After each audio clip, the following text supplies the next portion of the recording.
Welcome to this week's edition of the Bronco Weekly Sports Wrap. I'm Nici Gilday. And I'm Denzel Johnson. Well, it was a very exciting week in Broncos sports. Volleyball started it off with a sweep of Pacific on Tuesday night in front of a very big crowd in the Levy Center, then went down to San Diego and beat the number 24 team 3-1. That's right, Denzel. EyeBronco made its way down to the court on Tuesday and talked to Taylor Milton and Nikki Hess. We had a practice Sunday. It was really well. We just got into it, started just playing volleyball, doing our thing, and then we had another practice yesterday. We were really dialed in. Today, our preparation before the game was very focused, and I think that helped a lot. So I think everybody just had a really good buy-in for us against them and not letting anything touch the floor. That combined with playing against the things we prepared that they were good at kind of helped us see the game before it happened, and it got us a good advantage. It's always nice to have a home crowd that's making noises when you're not doing something and cheering when you are doing things good, and it helps keep the energy going as well as pick it up when it might be low, and I think that definitely came in handy for us tonight. The freshman from Istanbul, they'll get it over.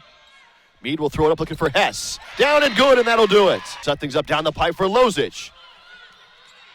Hess on the far side. Lozic the save, but it goes too far, and that'll do it.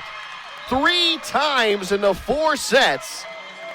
It was 25-23. What a contest between San Diego and Santa Clara. Volleyball hosts Portland on Thursday night and takes on Gonzaga in the Levy Center on Saturday. Women's soccer was on the road this weekend. They fell to number 11 Pepperdine 2-1, but they bounced back with a strong victory over LMU 2-0. Those 2 goals were scored by Mariana Galvin and Sofia Huerta. The goal against the Lions was Sofia Huerta's 10th goal of the season, which leads the team. On the men's side, the team took on LMU on the road and tied 1-1 after double overtime. Then on Sunday, the team took on USD and fell 2-1. So Denzel, I see that your team is finally back on the court. Yes, we are. We are about 4 practices in. It's getting very competitive out there, which is always a good sign. My teammate Jarvis Pugh came in earlier today to talk about what he looks forward to this season. I'm here with redshirt freshman Jarvis Pugh. Well, Jarvis, we're 4 practices down in the season. How do you feel about where the team is at? I feel like we're in really good shape because we've been adjusting to all the adversity that we've had this summer, and the freshmen coming in, they're learning to play from high school basketball to college basketball. I feel like they're getting really well prepared for the season coming up. You're one of our more athletic players. Defensively, what do you think you're going to bring to the team for us? Just the hustle, the extra inch. Even though our whole main key this year is just defense, and defense, I'm just gonna bring intensity and hustle, just getting loose balls and getting the extra rebound, and just flat out just playing 110%. Well, season's coming up, games are coming. I know you're a big guy on music. What mixtape are you looking forward to get you juiced for the games? I'm ready for Chief Keef to come out with a new mixtape, but okay. Honestly, the mixtape I like right now is the Rich Gang mixtape right now. Okay, yeah. I like that one too. Yeah. All right, I appreciate you coming in with me, Jarvis. Make sure you guys come out to the Levy Center this Saturday at 9 a.m. for our red and white scrimmage and watch the guys compete against each other. On behalf of my team and coaching staff, we'd like to send our prayers and thoughts to my teammate Andrew Pappenfuss as he underwent surgery, and we hope he has a speedy recovery. Andrew is also very involved off the court. He is co-president of the Student Athlete Advisory Committee. We will certainly all be sending our prayers to him and his family. My team is finally back on the court this week as well. We're super excited to get our season started with our first official practice yesterday. I sat down with freshman Morgan to talk about her first experience as a college player. I'm here with true freshman Morgan McGwire from Reno, Nevada. So Morgan, you had your first official college practice today. How did it go? It went really well. We focused a lot on the details. We did defense drills. We had a lot of rebounding and a lot of new stuff. Yeah. What's been the biggest difference adjusting to the college level? I'd say the physicality, and it's just a lot faster pace, and you have to be mentally ready. And also, this past weekend, we went on a team hike with all of our team as well as the coaching staff.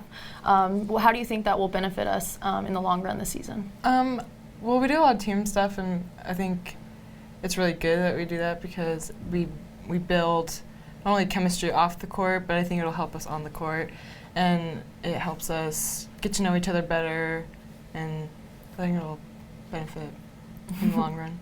Definitely. All right, well, thank you, Morgan. Our team is looking forward to the season, and we can't wait to see you out in Levy. Women's cross country traveled north to compete in the 5K at the Montana Invite on Saturday. Freshman Grayson Murphy posted the Broncos' fastest time of 18:47, which was good for 22nd place overall. Men's golf claimed a tie for third place in the Nick Watney Invitational last week. Carlos Briones led the team with a score of 4 under par. The team will now head to Park City to play in the Utah Invitational over the next 2 days. Women's golf sent 2 teams to my hometown to compete in the Fresno State Classic starting on Monday. Men's water polo had its home opener on Saturday night in front of a rowdy crowd where they fell 8-4 against number 7 Pacific. EyeBronco reporter Matt Pritchett sat down with Cassidy McClone to talk about the game. Hey Broncos sports fans, Matt Pritchett here with fellow teammate and captain of the water polo team, Cassidy McClone. Cass, we played against the number 7 ranked UOP Tigers this weekend. Tell us a little bit about what went down in that game. Well, it was a really successful game for us defensively. UOP, as you mentioned, is ranked 7th, and they're a very offense-oriented team. They have a lot of really strong shooters, and they have a couple really strong hole sets. And defensively, we were able to, I think, lock them down. We limited them to 8 goals. I think you, in particular, had a really good game. Thank you. And our team defense as a whole just clicked. We dropped hard. We had a couple lapses, but I think that we can work to eliminate those. And we had a lot of looks on offense. I think we were doing a lot of the right things strategically. A lot of shots were hitting the cage and barring out, or the goalie was just getting a tip on them. A lot were tipped out of bounds by the goalie, and we got another offensive possession out of it. I think if we can just execute a couple more shots, then our offense is going to be looking really good. Right on. Yeah, so unsavory result there, but we definitely did some things well. After the game, you and I had a gig to run off to. We're in a band called the Citrus Sound. Tell us a little bit about how that was transitioning from being in the pool to heading to the venue and playing that show. We're in a band. That was it was a stretch. We kind of had to sprint off the pool deck in order to make it to the show, but it was really fun. It was kind of a contrast. The game, we had a great turnout. The alumni were there. A lot of students were there. And it was just a blast, man. Everybody was cheering for us. The crowd was really loud.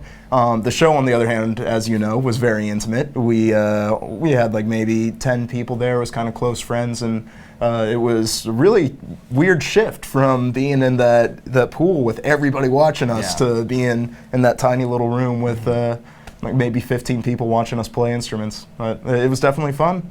Down to do it again. Cool. Thanks for coming out, Cass. That's it for us. Go Broncos.